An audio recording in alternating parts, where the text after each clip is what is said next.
Bapak Ibu para jamaah kaum muslimin rahimakumullah, pembahasan kita pada pagi hari ini terkait amalan-amalan yang berpahala haji dan umrah. Ada beberapa hadis Rasulullah SAW yang menerangkan tentangnya. Di antaranya ada 7 amalan atau 7 ibadah yang jika dikerjakan seseorang maka pahalanya seperti haji dan umrah. Tidak setiap kita mampu melaksanakan haji dan umrah, dan tidak setiap kita dipanggil oleh Allah Subhanahu wa Ta'ala untuk menunaikan rukun Islam yang kelima itu. Tetapi setiap kita insya Allah tetap bisa mendapatkan pahala seperti, bukan sama, artinya menyerupai. Kita bisa mendapatkan pahala seperti amalan haji dan umrah. Tentunya jika dijaga beberapa ibadah ini secara istiqomah. Dan orang yang melaksanakan haji dan umrah sekalipun tetap melaksanakan ibadah-ibadah yang akan diterangkan ini walaupun setelah pulangnya dari tanah suci. Bahwa ibadah-ibadah ini secara umum disyariatkan, bukan hanya pada kondisi tertentu ataupun waktu tertentu, namun sepanjang hidup kita bisa dikerjakan. Di antaranya yang pertama, amalan yang berpahala haji dan umrah adalah sholat 5 waktu berjamaah di masjid. Ini yang setiap tahun kita dapati sebagian kaum muslimin meninggalkannya setelah bulan suci Ramadan. Bahwa masjid itu penuh hanya 10 hari pertama di bulan suci Ramadan. Masjid itu ramai hanya pada 15 hari awal di bulan suci Ramadan. Setelah Ramadan berakhir, bahkan sebelum habisnya, kita sudah bisa mendapati berkurangnya jamaah dari masjid-masjid dan musola-musola yang ada. Padahal salat berjamaah di masjid itu disyariatkan bagi laki-laki dan berkaitan dengan keimanan seseorang. Allah Ta'ala berfirman dalam surah At-Taubah, "Innama ya'muru masajidallah man amana billahi wal yawmil akhir." Sesungguhnya barang siapa yang memakmurkan masjidnya Allah adalah orang yang beriman kepada Allah dan hari akhir. Di dalam tafsir Al-Qurtubi, Bapak Ibu sekalian, dijelaskan bahwa ayat ini menerangkan bahwa persaksian orang yang memakmurkan masjid adalah persaksian yang benar, bahwa Allah Subhanahu wa Ta'ala mengaitkan keimanan seseorang dengan memakmurkan masjid. Jadi ke masjidnya bukan hanya setiap sholat Jumat, ke masjidnya bukan hanya pada momen tertentu, Ramadan ataupun sholat hari raya, kemudian setelahnya ditinggalkan. Namun memakmurkan masjid ini disyariatkan sepanjang hidup kita, khususnya bagi laki-laki yang ditekankan kewajibannya. Dan di dalam hadis yang diriwayatkan oleh Imam At-Tabrani dari sahabat Abu Umamah radhiyallahu taala anhu, Rasulullah sallallahu alaihi wasallam bersabda, "Man masya ila sholatin maktubatin fil jama'ati fahiya kahajjatin." Barang siapa yang melangkahkan kakinya menuju sholat 5 waktu berjamaah, zuhur, asar, maghrib, isya, subuh, maka pahalanya seperti berhaji. Pahalanya seperti berhaji. Artinya apa Bapak Ibu sekalian? Dengan amalan yang ringan, setiap orang mampu melaksanakannya bisa mendapatkan pahala yang besar. Bahkan amalan yang sedikit lebih dicintai Allah Subhanahu wa Ta'ala jika kita lakukan secara konsisten. Bukankah di dalam hadis yang diriwayatkan oleh Imam Muslim dikatakan, "Ahabbul amal ilallahi adwamuha wa in qalla." Amal yang paling dicintai Allah Ta'ala adalah amal yang berkesinambungan walaupun sedikit. Nah, kadang-kadang kita terbalik menyikapi antara amalan wajib dan amalan sunnah. Amalan sunnah semangat mengerjakannya, sedangkan yang wajib malas. Amalan sunnah berbondong-bondong melakukannya, sedangkan yang wajib ditinggalkan. Contohnya apa? Di antara fenomena keajaiban alam ini bukan meteor yang minggu lalu turun di atas langit Lampung ini, bukan. Tetapi di antara keajaiban alam yang sekarang terjadi, ada orang yang tarawih ke masjid 5 waktu tidak ke masjid. Ada orang yang sholat hari raya ke masjid, tetapi zuhurnya tidak ke masjid. Tanggal 1 Syawal itu Pak,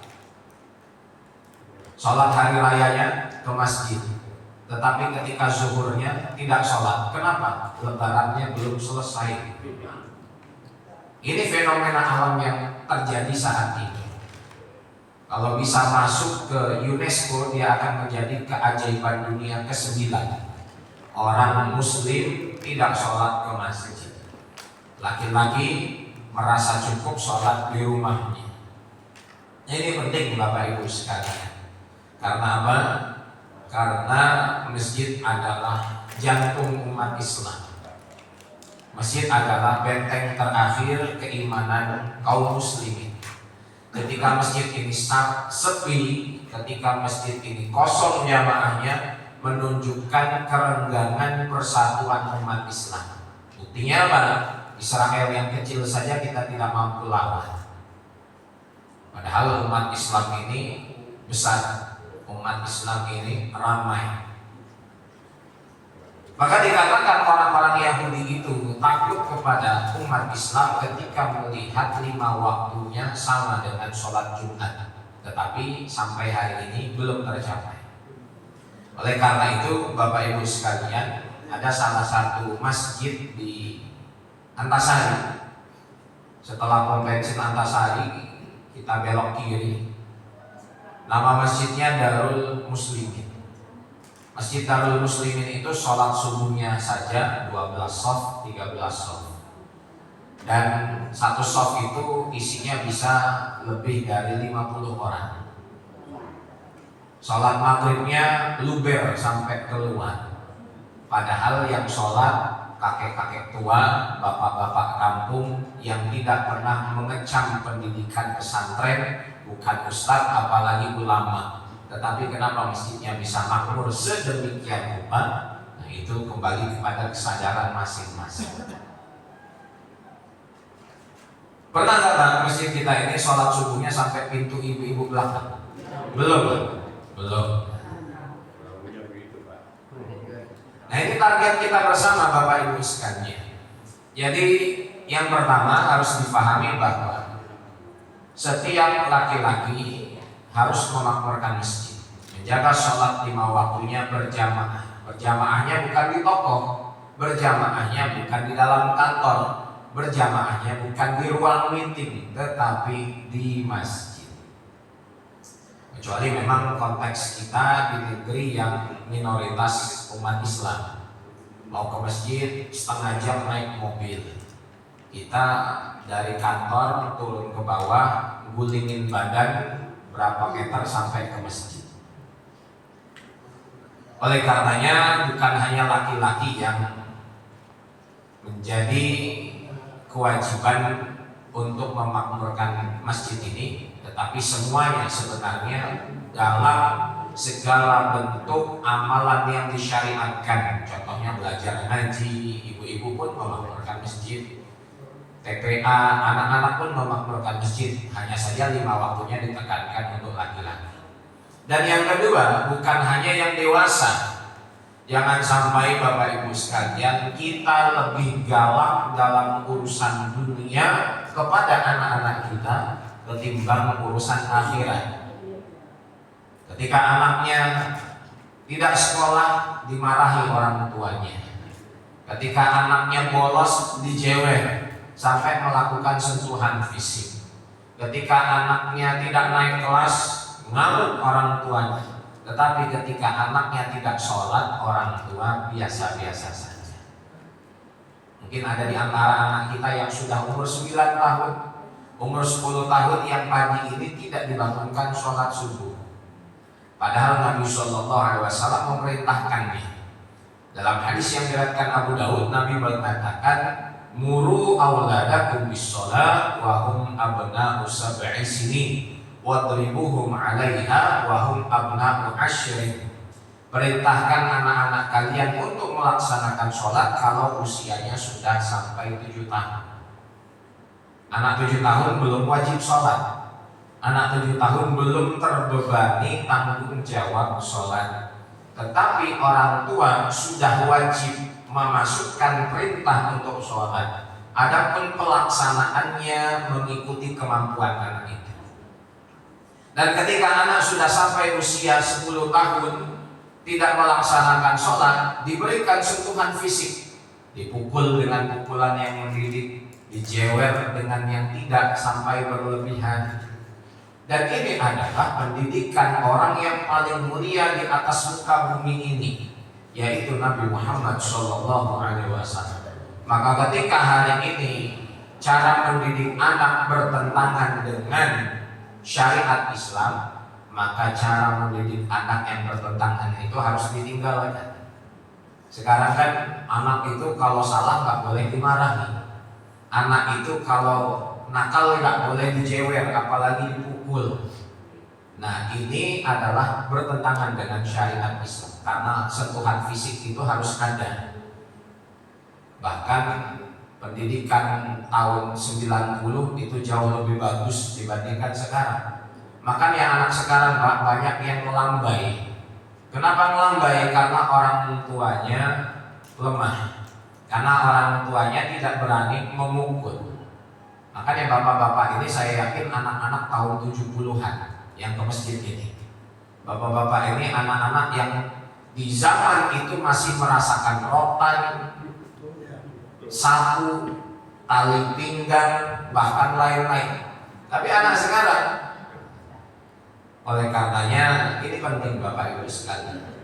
Kita ke masjid, bapak-bapak ajak anaknya ke masjid. Kita ke masjid, bapak-bapak perintahkan ahli keluarganya yang laki-laki juga ke masjid.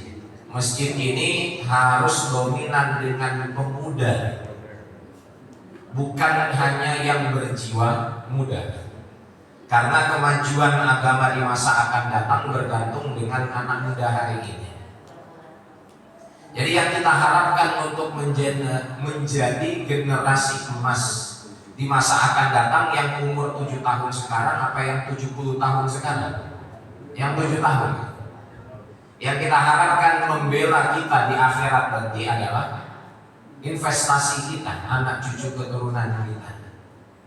Jadi kembali kepada keutamaan sholat berjamaah 5 waktu di masjid adalah pahalanya seperti berhaji.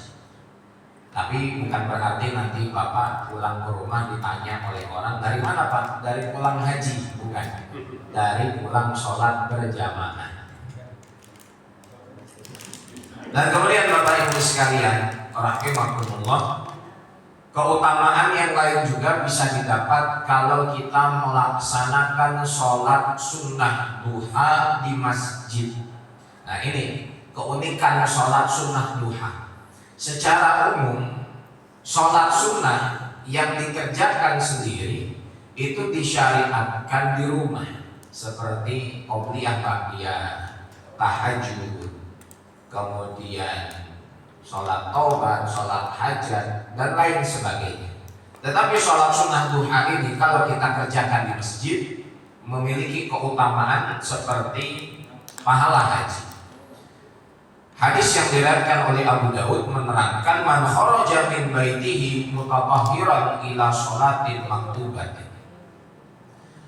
Barang siapa yang keluar dari rumahnya untuk melaksanakan sholat 5 waktu, fa ajruhu ka ajril hajjil muhrim, maka pahalanya seperti orang yang sedang memakai pakaian ihram untuk melaksanakan haji. Wa man kharaja ila tasbihid duha, dan barang siapa yang keluar dari rumahnya untuk melaksanakan sholat sunnah duha, la yusibuhu illa iyyahu fa ajruhu ka ajril mu'tamir, dan dia keluar untuk melaksanakan sholat duha, dia ke masjid tujuannya untuk sholat sunnah duha, maka pahalanya seperti melaksanakan ibadah umroh. Nah ini keutamaan yang lain yang kita bisa dapat di sholat sunnah duha.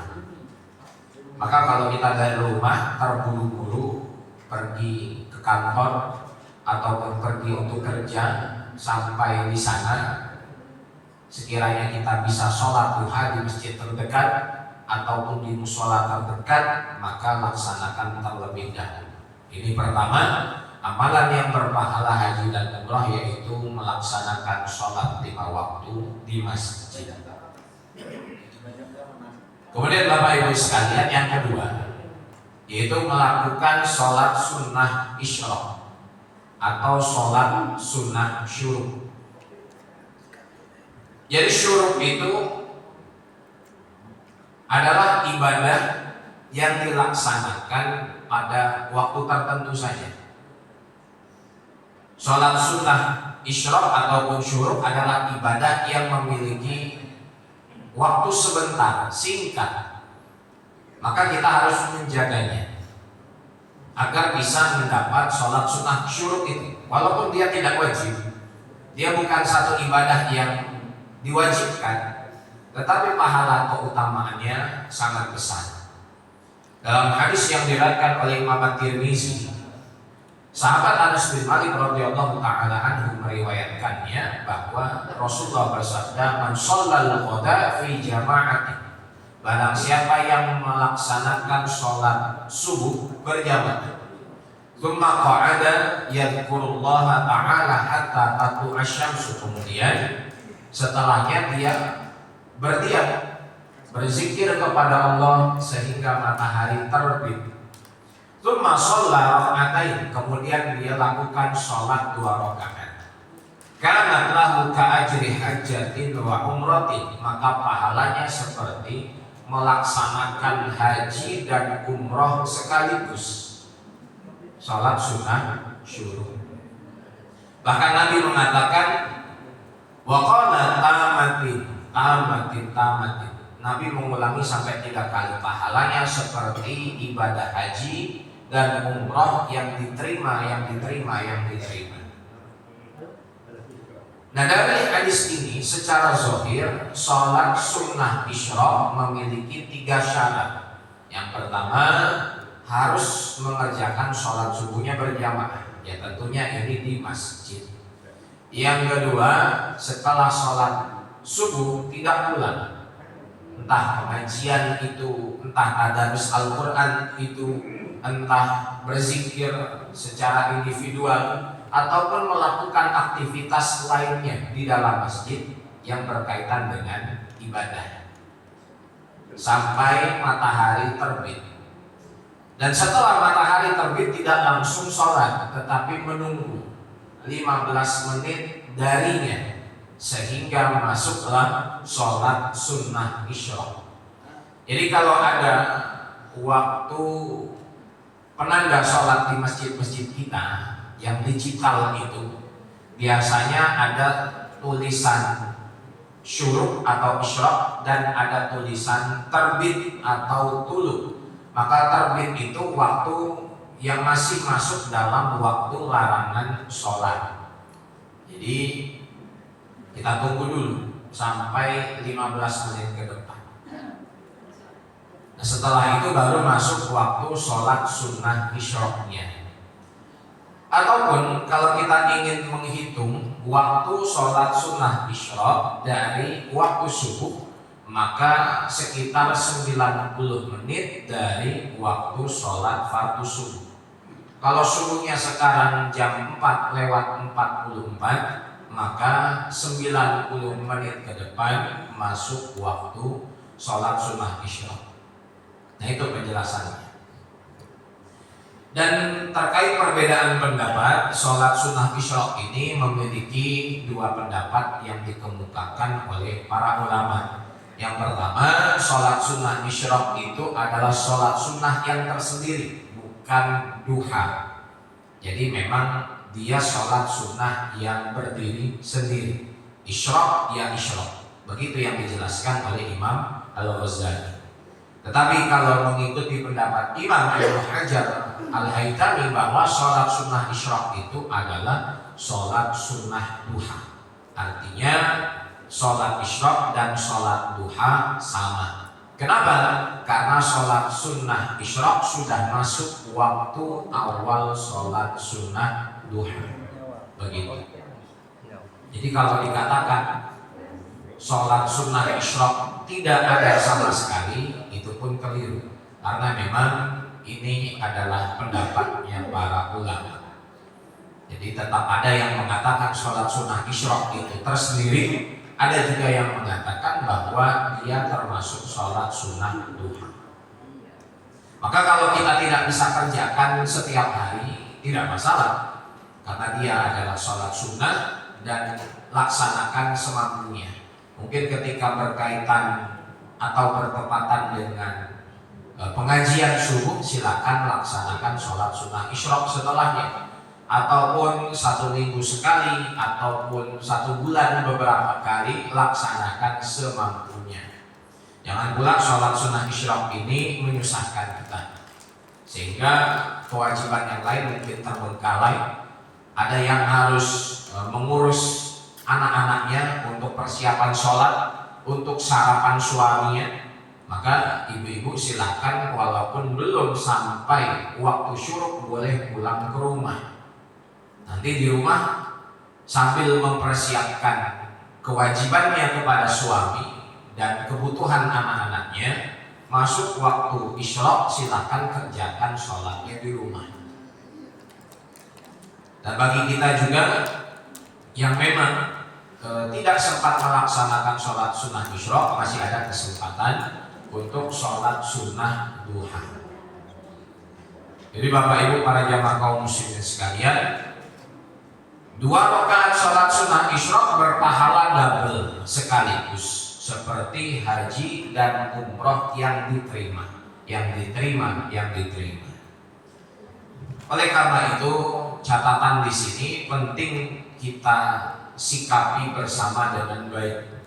Ketika pengajian diadakan, kemudian masuklah waktu sholat sunnah isyraq, maka menyelesaikan pengajian atau majelis taklim itu lebih utama daripada sholat sunnah isyraq.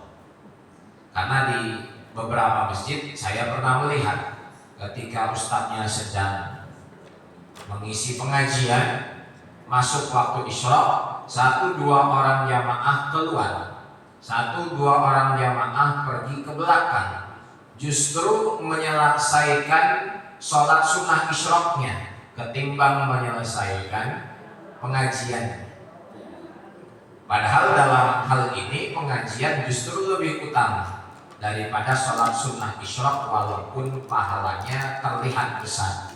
Karena ibadah yang wajib tidak bisa ditandingi dengan ibadah yang sunnah dalam keadaan apapun.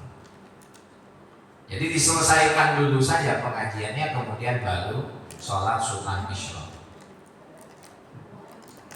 Ada yang sambil pengajian, sambil baca Quran, itu kan kelihatannya baik, tapi salah. Kalau baca Quran nanti ada waktunya.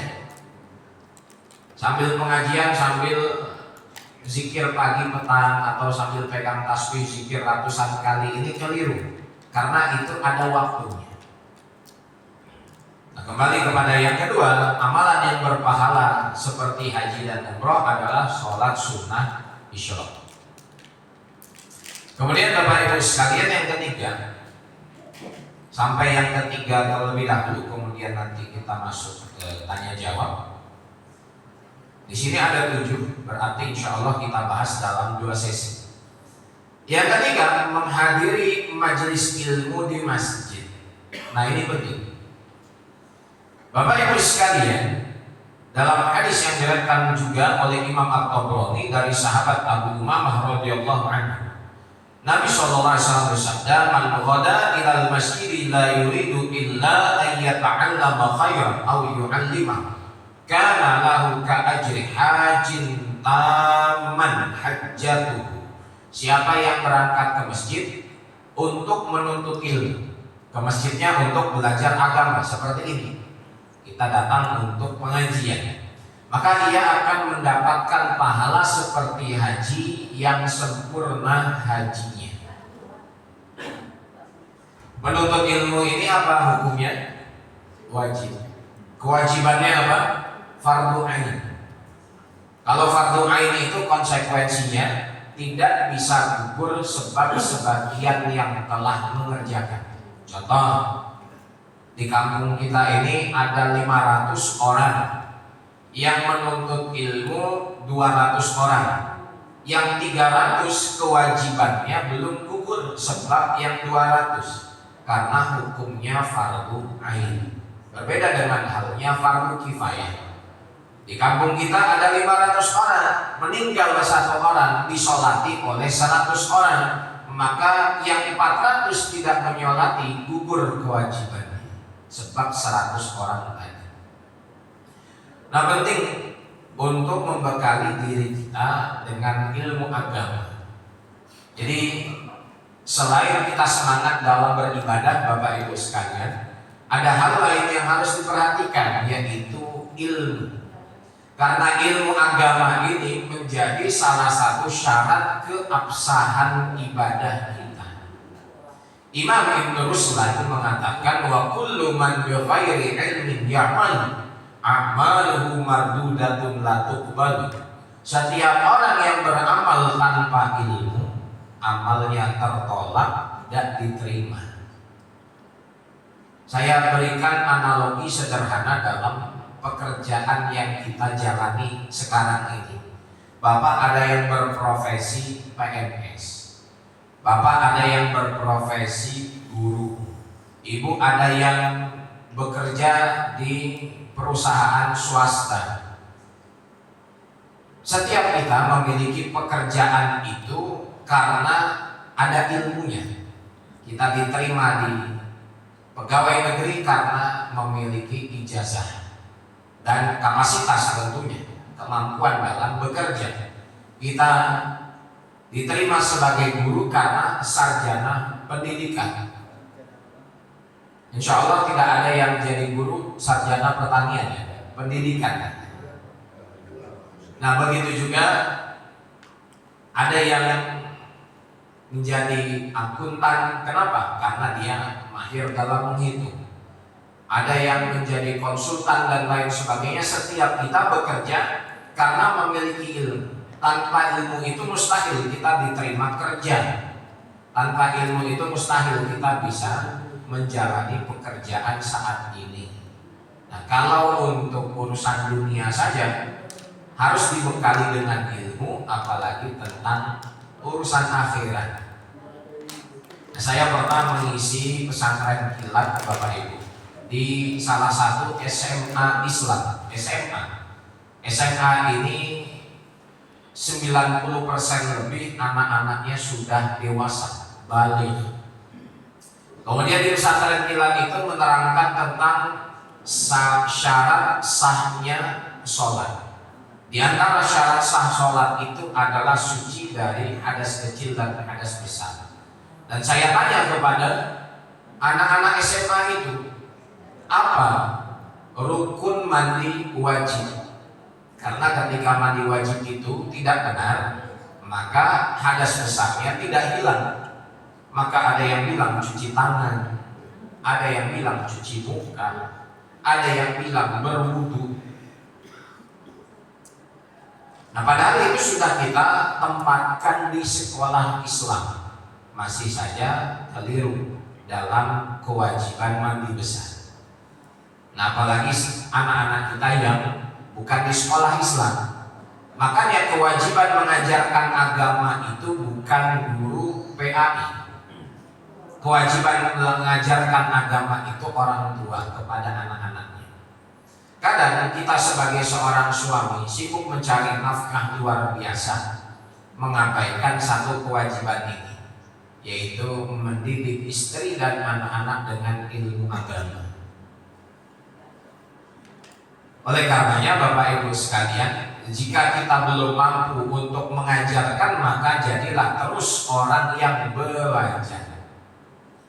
Agar apa? Agar kewajiban fardu ain itu gugur dan agar kita bisa berhati-hati dalam ibadah yang kita lakukan, baik ibadah wajib ataupun ibadah sunnah. Kejadian yang lain, saya pernah 2 tahun yang lalu pergi umroh ketika naik pesawat Garuda.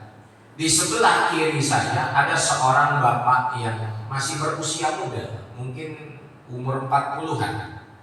Bapak itu ingin melaksanakan sholat di atas pesawat. Kemudian dia bertayamum dengan menempelkan kedua tangannya di kursi depan pesawat. Nah, hal yang menarik adalah ketika bapak itu bertayamum, dia melakukannya seperti tata cara wudhu. Jadi bukan hanya mengusap tangan dan muka, tetapi sampai sekaki-kakinya diusap. Dan itu tidak ada satu pendapat pun yang mengatakan sah.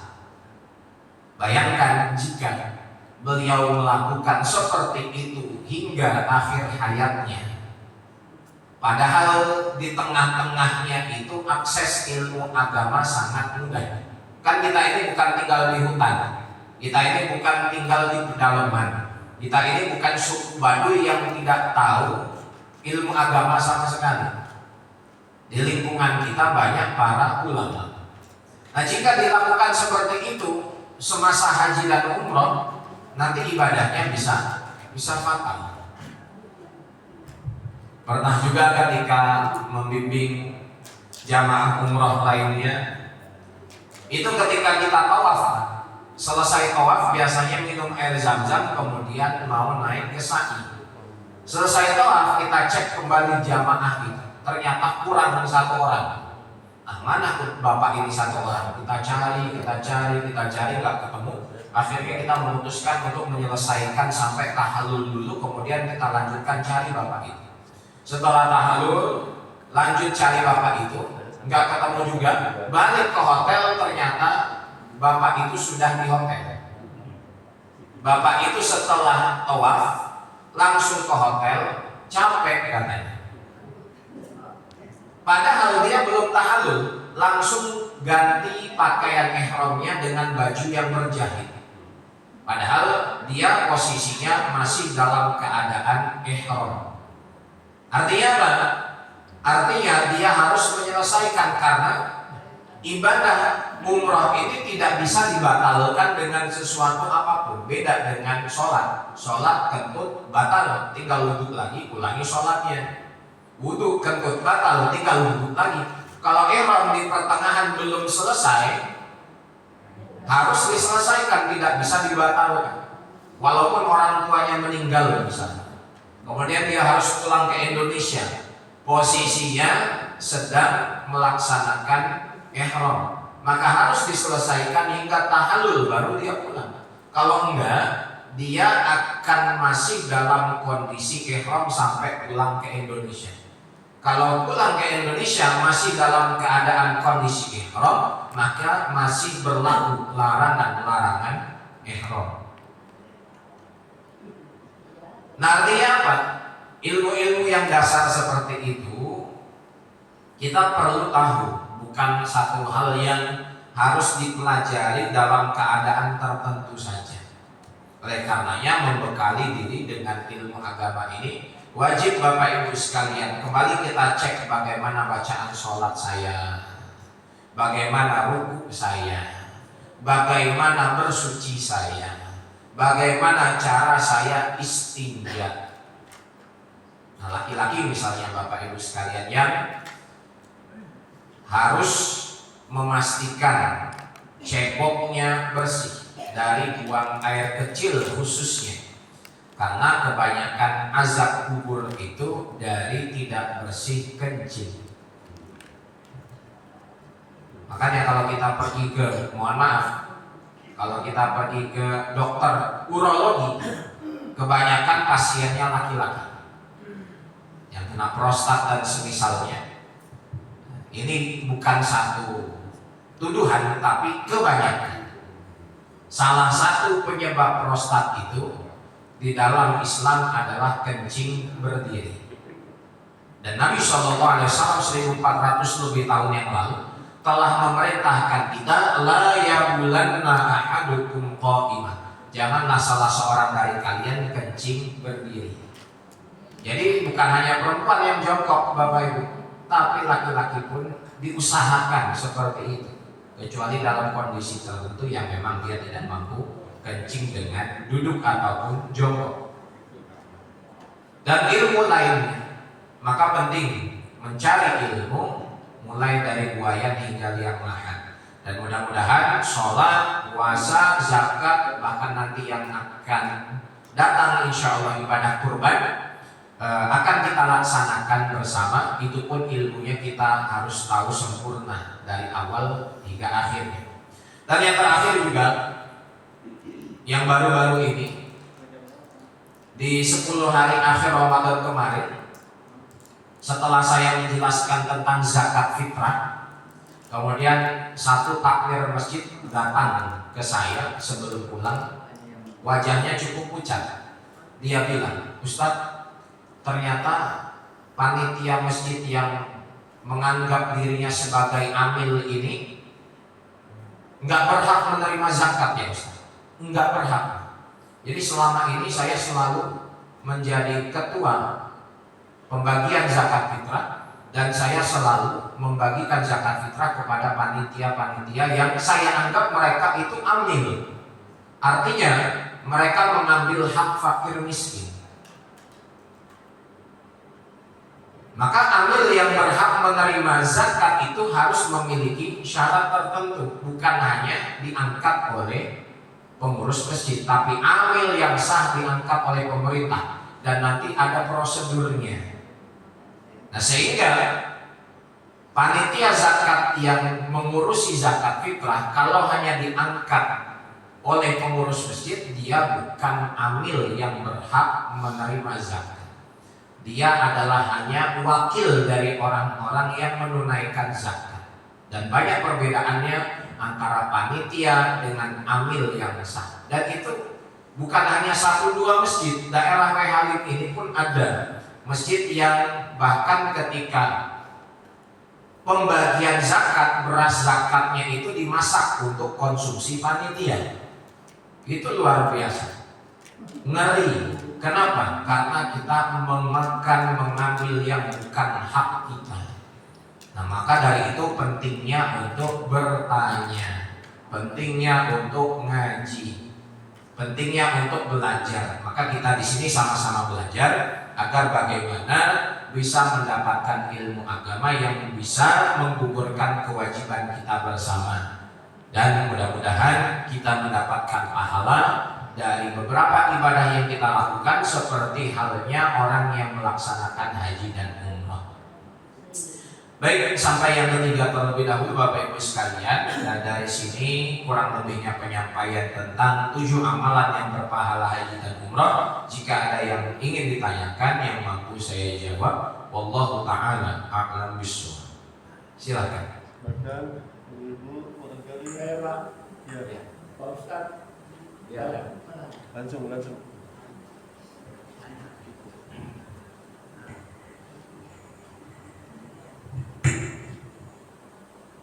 Bismillahirrahmanirrahim.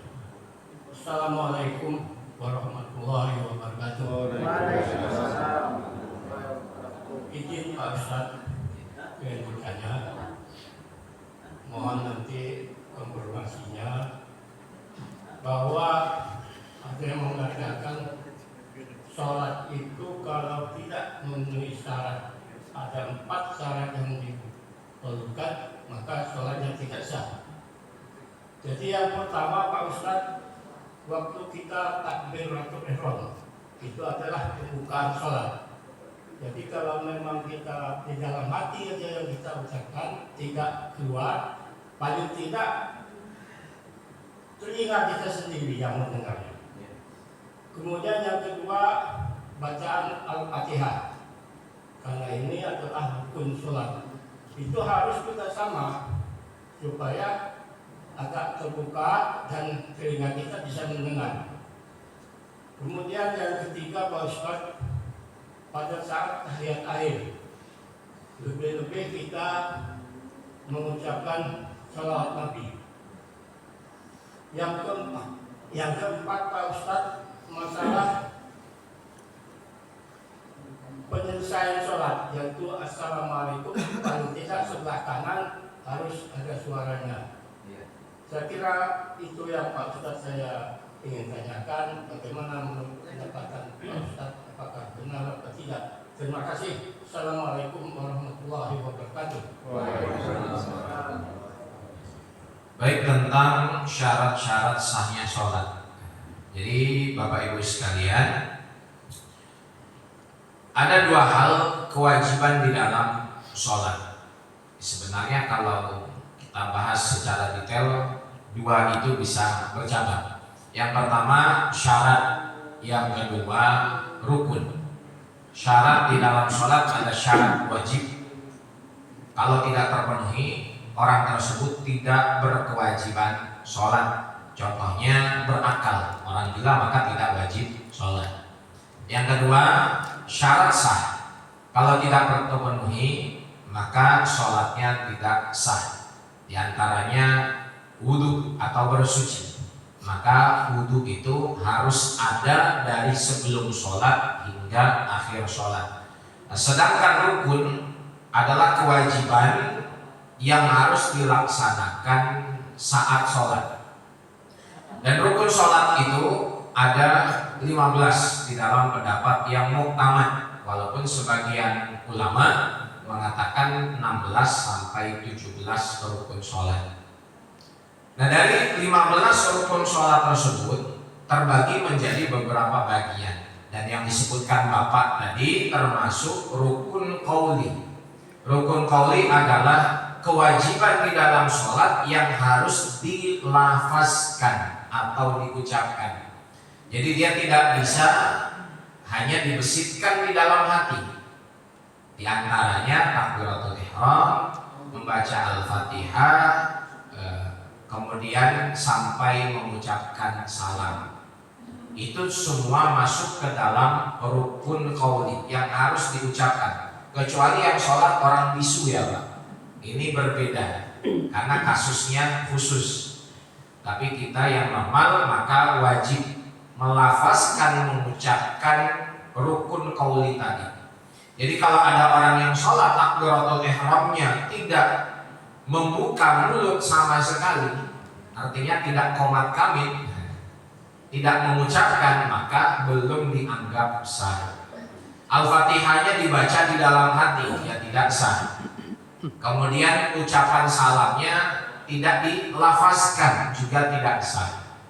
Salam yang pertama yang menjadi rukun, salam yang kedua adalah sunnah sholat. Nah, perbedaannya antara syarat dan rukun. Syarat adalah hal yang wajib terpenuhi sebelum sholat hingga sampai akhir sholat. Kalau rukun adalah hal yang wajib dipenuhi saat sholat, bukan sebelum sholat. Jadi begitu. Memang begitu Bapak Ibu sekalian, bahwa rukun qauli tadi harus dilafazkan, diucapkan. Dan kita masih menemukan baik dari yang muda ataupun yang berjiwa muda, ketika sholat itu mulutnya tidak mengucapkan apapun. Ya mungkin ini salah sangka saja. Ada orang yang lagi sholat kebetulan di sebelah saya, pas dia takbir mulutnya diam saja. Terus selama sholat tuh diam saja. Kemudian ketika salam nggak mengucapkan apapun. Maka di dalam pandangan bukan hanya satu mazhab, tapi mazhab yang lain juga, pendapat para ulama yang lain juga, bahwa rukun qauli itu memang harus diucapkan. Hanya saja nanti perbedaannya apakah membaca Al-Fatihah wajib atau sunnah, ketika membaca salam wajib atau sunnah, tapi sama-sama harus diucapkan, begitu ya. Memang betul itu. Nah, maka dari itu para jamaah sekalian, sekurang-kurangnya ketika kita belajar agama, ada yang harus diprioritaskan. Di antaranya yang wajib. Misalnya sholat kan wajib bagi kita. Berarti kita harus belajar sholat dari A sampai Z. Puasa wajib bagi kita, berarti kita pelajari puasa dari A sampai Z. Mengurus jenazah sudah ada yang bisa, ada yang mampu, berarti kita tidak wajib mempelajari mengurus jenazah. Belajar tentang haji, Bapak ada kursus haji, kapan Mbak kursus hajinya? Besok Ustaz. Saya nggak bisa hadir pengajian duha karena ada kursus ngaji, ada kursus haji. Emang Bapak hajinya kapan? 5 tahun lagi. Ya jangan belajar sekarang karena pasti lupa. Kalau hajinya 5 tahun lagi, belajarnya nanti. Karena kewajibannya setelah 5 tahun itu. Nah, jadi gitu ya Bapak Ibu sekalian. Ini sangat penting untuk kita pahami. Ada rukun qauli, ada rukun fi'li, ada rukun qalbi, ada rukun ma'nawi, dan semua itu memiliki penjelasan dan cara pelaksanaannya di dalam sholat kita. Wallahu a'lam. Ada yang lain Pak? Pak Ustaz. Ya. Terima kasih. Assalamualaikum. Mengenai zakat Pak Ustaz, karena kita ini kan bukan baru sebenarnya. Masjid ini di Bandar Lampung ini lebih kurang 896 masjid, hampir 900 masjid. Ya. Sementara pemerintah sendiri belum sampai dengan saat ini belum ada menuju di tiap-tiap masjid itu ada amil. Betul. Itu juga Pak Ustaz. Nah selama ini panitia zakat ini kami rapat di masjid, mungkin seluruh lah, mungkin bukan hanya masjid Al-Iman. Kami rapat di masjid menentukan panitia zakat. Ya. Memang panitia zakat, cuman kebiasaan kita di sini di masjid-masjid itu panitia zakat itulah yang ambil. Nah sementara kalau memang panitia zakat tidak ada haknya mengenai zakat atas zakat yang diberikan oleh masyarakat, sementara yang menerima pembagian zakat fitrah itu yaitu kebanyakan di tiap-tiap masjid itu hanya 3 mustahik Pak Ustaz. Yang pertama fakir, miskin, dan amil. Karena yang lain-lain itu pada umumnya nggak ada. Ya, jadi pada umumnya ada 3 itu. Nah kira-kira Pak Ustaz, kalau memang kami panitia, karena setiap tahun dari panitia zakat, kalau memang kami panitia zakat, bukan saya sendiri Pak Ustaz, semua termasuk takmir, karena takmir Pak Haji Rusli semua lah pokoknya jadi panitia zakat. Kira-kira apa hukumnya dan kira-kira dari mana? Kan kita bagi zakat nih, terus panitia masa nggak kebagian dari zakat itu. Kira-kira anak panitia ini dari mana sumbernya Pak Ustaz? Terima kasih. Wassalamualaikum warahmatullahi wabarakatuh. Assalamualaikum warahmatullahi wabarakatuh. 1 jam. Dan saya jelaskan secara singkat. Intinya seperti ini. Yang pertama memang masih belum maksimal dari Basnas sendiri ataupun amil zakat yang sah ditunjuk oleh pemerintah untuk mensosialisasikan zakat. Yang kedua, kurangnya pengetahuan kita sebagai umat Islam tentang syarat yang dikatakan mustahik zakat. Mustahik zakat yang berhak menerima zakat itu ada 8 golongan. Nah 8 golongan itu mulai dari fakir miskin hingga terakhir ibnu sabil atau musafir itu memiliki syarat-syaratnya. Jadi bukan yang penting fakir miskin, yang penting ibnu sabil langsung kita tunaikan atau kita berikan zakat, tidak. Nah di antaranya adalah amil yang berhak menerima zakat. Amil yang berhak menerima zakat ini sebenarnya mudah saja. Sekarang ini tinggal mendaftarkan diri ke online ataupun offline kepada pemerintah, baik dari Basnas ataupun di bawahnya PAZ ataupun di bawahnya lagi kepada pemerintah untuk diangkat sebagai amil. Nanti ada SK-nya itu, paling ngurus itu nggak sampai sehari jadi, bahwa nanti SK-nya keluar begini atau nama yang tercantum adalah amil zakat wakil dari pemerintah, kurang lebih seperti itu. Maka nanti sudah sah dan berhak menerima zakat. Perbedaan antara amil zakat dan panitia zakat atau non-amil ini banyak. Yang pertama, amil zakat mengesahkan zakat, panitia tidak mengesahkan zakat. Maksudnya apa? Misal, saya ngasih zakat fitrah ke amil. Amil belum memberikannya ke fakir miskin, maka zakat saya sudah sah. Tetapi saya ngasih zakat ke panitia zakat masjid yang non-amil. Panitia zakat berarti non-amil ya, bukan amil yang sah ditunjuk pemerintah, karena ditunjuk oleh ketakmiran saja. Saya ngasih zakat ke panitia masjid, maka zakat saya belum sah sampai panitianya memberikan zakat itu ke yang berhak menerima. Contoh, amil zakat menerima zakat 100 kilo beras, disimpan sama amil. Besoknya hilang beras itu 100 kilo digondol maling, maka zakat 100 kilo itu sudah sah. Tapi kalau 100 kilo ini disimpan panitia hilang, maka zakat itu belum sah. Kenapa? Karena belum diberikan kepada yang berhak menerima. Tapi nanti masalahnya panjang. 100 kilo itu punya siapa saja, kan repot. Bukan bisa diganti, nggak bisa diganti, karena kita sudah tidak tahu lagi siapa-siapa saja yang menunaikannya, karena harus berniat ulang nanti.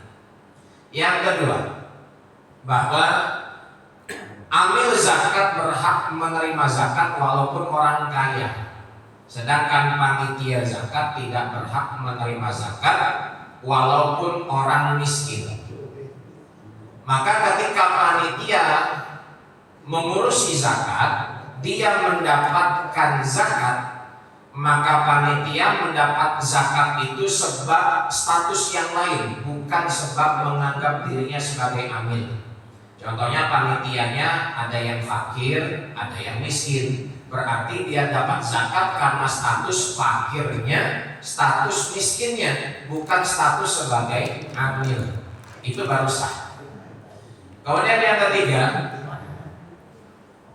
perbedaan antara amil dan panitia, bahwa kalau amil ini berhak mencampur adukan beras zakat, kalau panitia tidak berhak.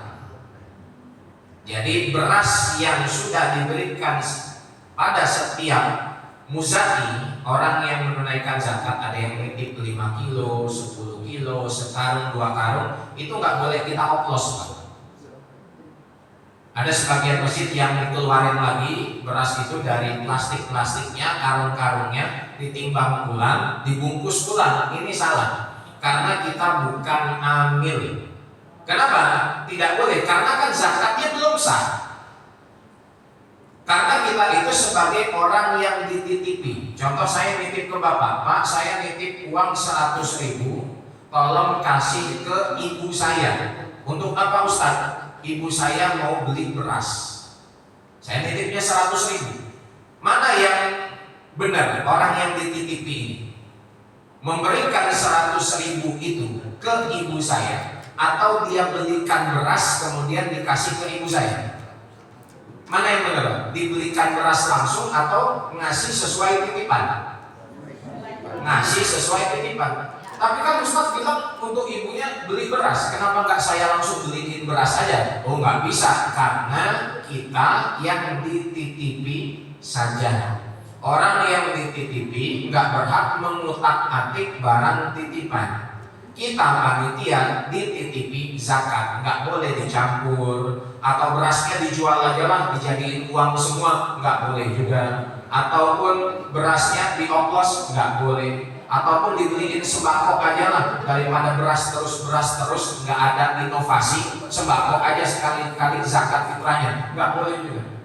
Tetap sesuai begitu. Dan masih banyak lagi, ini yang singkatnya saja.